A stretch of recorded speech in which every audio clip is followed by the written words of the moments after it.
feel like I know a lot, but I know nothing. Hello, welcome back to my channel. Today I'm doing the history tag. I can feel that this is going to be a long video, so I'm sorry. I have all the questions written down and let's get into this. Question number one, what first got you into history? So both my parents are very into history, especially my mom. We got to travel a lot when I was younger, and we would always stop by museums, all kinds of museums, not just, museums that talk about history of the place, of the culture, but also art museums. I went to a lot of ballets and operas growing up. I thought that was something all children had to do. Didn't know there were people who didn't do that. And I was born and I grew up in Rome. Though I have no Italian blood, I'm all Slavic, but growing up in Rome kind of sets you up. I don't even know. I'm sure there are people who live in Italy and Rome and don't really care for history. I remember eating ice cream or something at the ruins of the Forum, looking at the Colosseum, and my mom telling stories about how this is where the gladiators would train, and there was like a secret underground passage that would go into the Colosseum that they would go through to go to their battles and whatever. Like having my mom who knows so much about so many things, and she would constantly tell us stories and every time we would go to an opera or a ballet, we would always read the program and read the plot. And a lot of operas are set in different times in history. Some of my favorites, Aida, Ancient Egypt, Turandot, my favorite opera of all time, is Imperial China. A lot of operas and ballets that are about Greek myths. So by being part of the art world, I sort of had a lot of history around me. What else? I wrote things down. So again, with, traveling, there are a lot of things that I saw and I learned, and my biggest, the thing that I feel very bad about is that I've experienced so much and I learned so much in my life, and I have the worst memory. If I had the kind of memory that you never forget anything, I would be so smart. I would know so many things, having been to all of these museums and learned all of these facts. I remember nothing. I was surrounded by history. Question number two, favorite history book author. I should premise this whole video that I've not read a lot of nonfiction history books. I do want to mention the book Feather Thief. It's a true crime book which talks about the biggest heists of natural history, and it's fascinating. Not that I'm not into birds, though I'm terrified of the Hitchcock movie. And like my last name means eagle in Russian. This book was incredible. Apart from just telling the story of the crime that was committed, which is like a incredible story on its own, it also gives look into the history of different scientists and researchers that were interested in birds, and how that whole thing started, how it ended up becoming a fashion trend to have exotic feathers in your hats. And it's fascinating, and I loved that book so much. Number three, what is your most anticipated history book you've not read yet? So I, at this moment in time, stopped looking into future releases because I get overwhelmed very easily, and my TBR is big enough. I don't need more books on it. So I'm gonna mention a book that is not a new book by no means, but it's something I anticipate reading about history, and that is the memoirs of Felix Yusupov, which, I'm so excited. He was a prince of Russia, so he is most known for planning the assassination of Rasputin. He was worried for his Tsar, was seeing how Rasputin's influence and closeness to the royal family was hindering the future of the country. But apart from that, he's also a very interesting human. I think it was last year when I went to St. Petersburg alone for like 2 days just to chill, and I love St. Petersburg so much, and I wanted to stop by his palace. That's what I mean when I say, you know, I'm ready now to consume these books about history, learn more about stuff, because my whole life I feel like it was not my choice. I was pushed into all these museums and learning all these things, and I was not really interested. I did not pay as much attention because it wasn't my choice. Now I'm all grown up.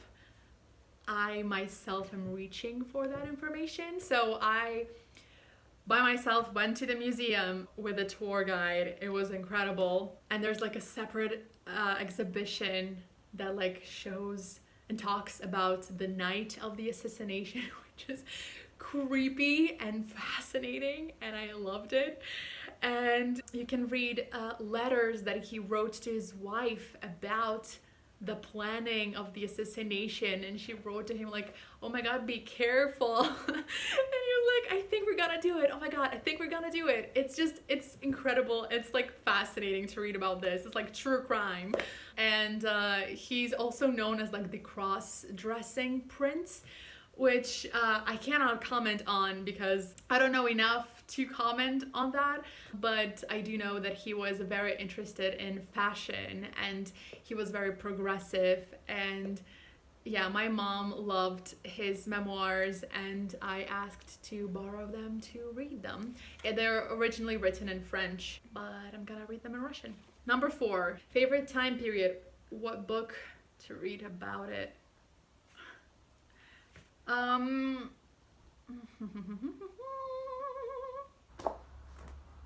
of them. You know, seeing a lot of these history tag videos, a lot of people are saying that they want to read less about Europe and focus on other countries that are not as talked about. And I feel like, not that I'm like the opposite, but so here's the thing, okay? I feel like I know a lot, but I know nothing. I am Russian. I am of this culture, and I obviously studied it in school, but once again, I remember none of it. I was not really interested in it when I was studying it, so I don't actually know a lot. I recently read The Bear and the Nightingale, which is a fantasy book set in 14th century Russia. I had to go to a supermarket, find a history book on like Russian history book, and find 14th century and read some of it because I remember none of it. I remembered, like, I felt so bad that I did not even know the name of the Tsar of that time. Reminded me that, oh, wait a second, you have so many blanks to fill. Again, I grew up in Rome, and I feel like I have a very surface level knowledge of ancient Rome, but I've never actually sat down and studied ancient Rome and learned about all these places that I know, that I grew up around.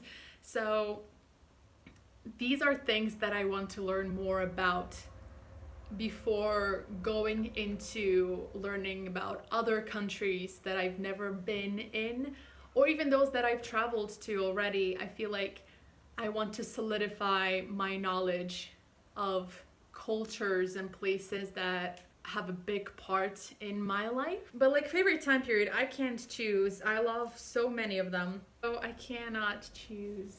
I want to read all the books. I don't know. Number 5, what time period you'd like to learn more about? What book do you want to read, have read about it? Again, Europe, things that I feel like I should know, but I don't. For this one, I did come up with an answer. It's going to be ancient Rome, and I want to learn more about the emperors. I feel like I've known this my whole life, that Caesar was not actually an emperor, but for some reason I saw that fact recently and it shocked me, and it was just like, this is not okay. Like, you need to know more about this.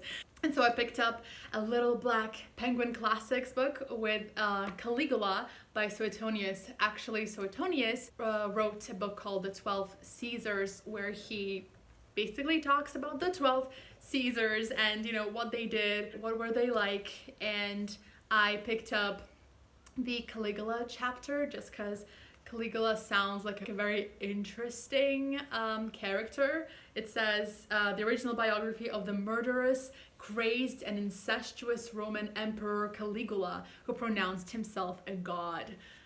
I mean, let's do this. Hopefully, after this, I will pick up little by little the other emperors and have a whole beautiful collection of Roman emperors on my shelf.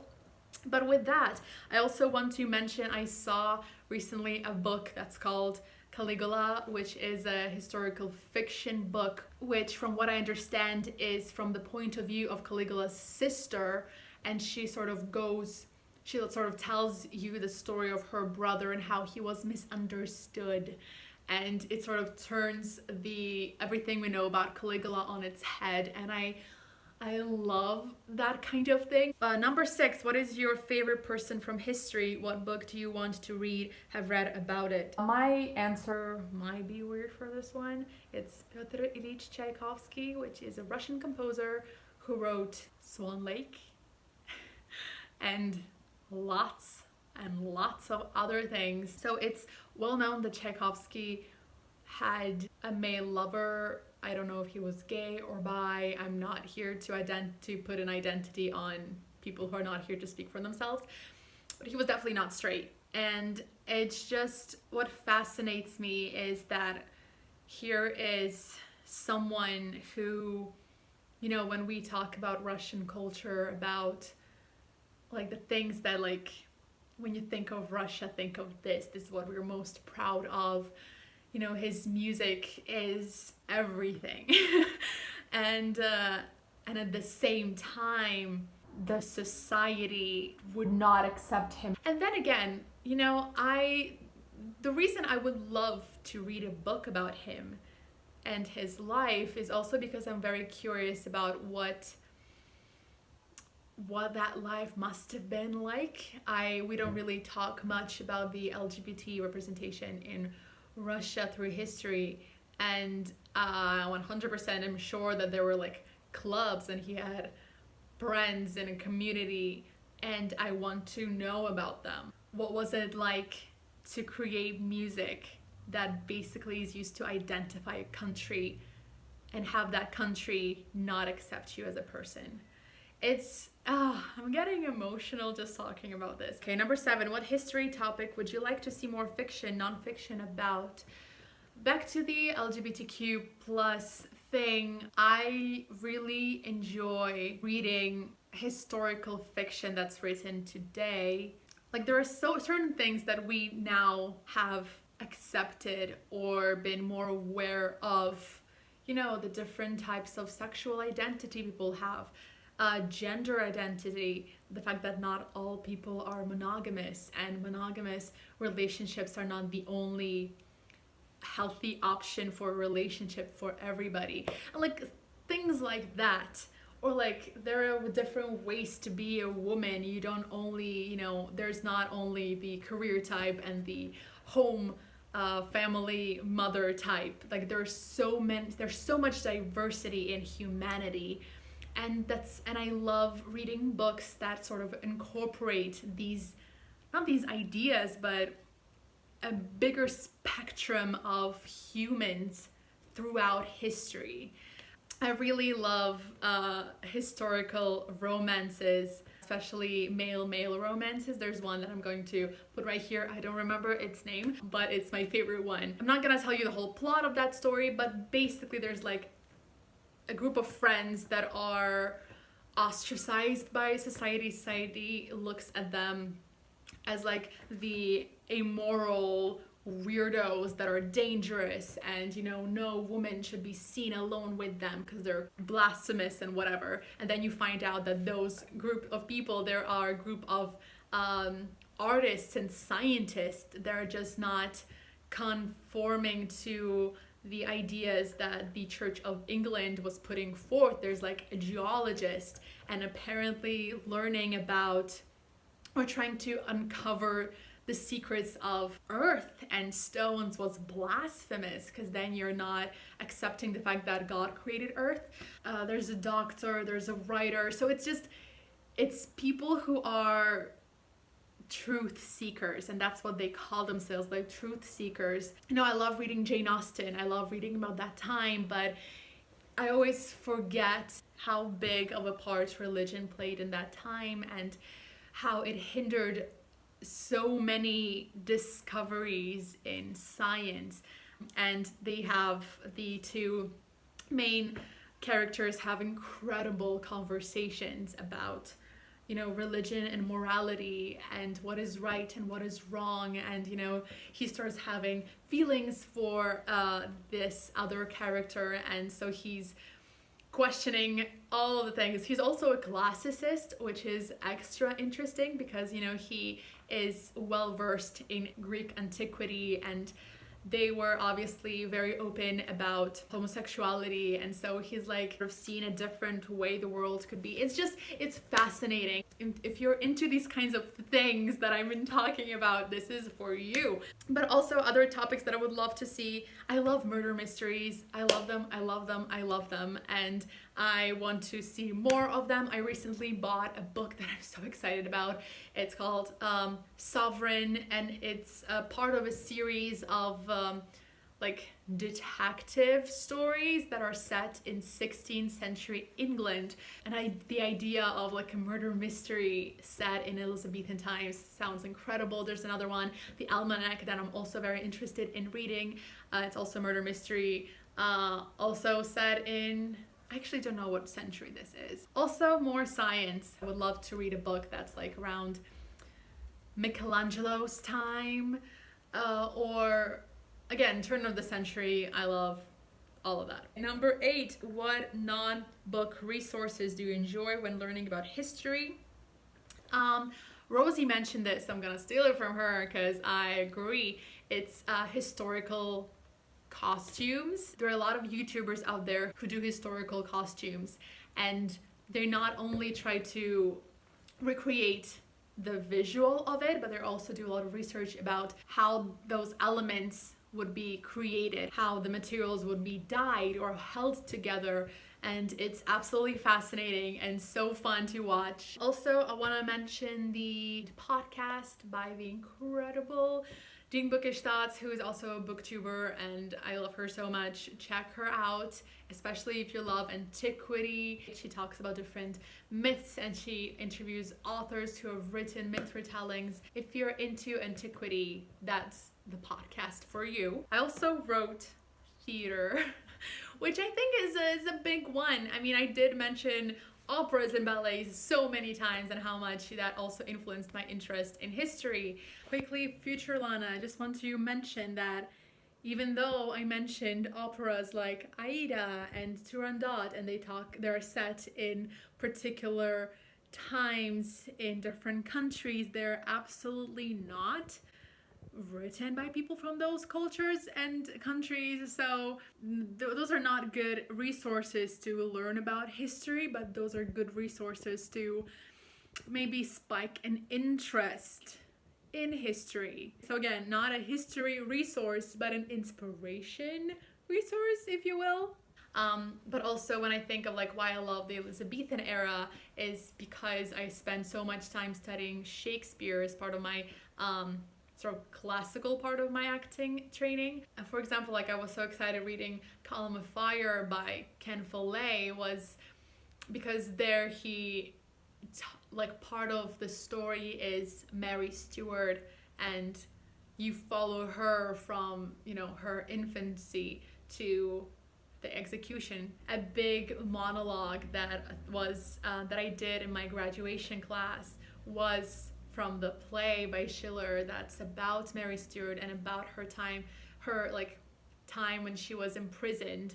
And in that play, Elizabeth and Mary do meet. And the monologue that I read was Mary addressing Elizabeth for the very first time. So the research that you do for a role is very different than the one you would do for just learning about history. So I feel like that time and those characters are so important to me just because like they're part of my story now. Theater is great. Number 9, what's a fun history fact quote you want to share with us? I'm gonna tell you a fun fact about Russian history. So, the very first emperor, Peter the First, Peter the Great, he was the one who rebranded Russian society. And what that looked like was the one, especially the one that I want to talk about, is he put a tax on wearing beards because European men did not wear beards. And he was like, we need to look more European. We need to get on the European level. Like traditional caftans were also not allowed anymore. And there was a tax, and like if you want to keep the beard, you had to pay. And that was in 1722. He did other things as well. I think he also like made a law that people had to use cutlery. Peter was like a marketing genius.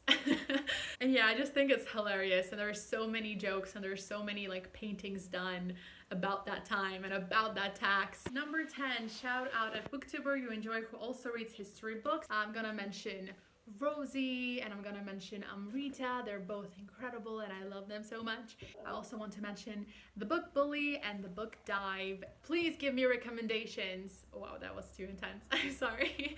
But thank you so much for watching this video and I will see you again soon.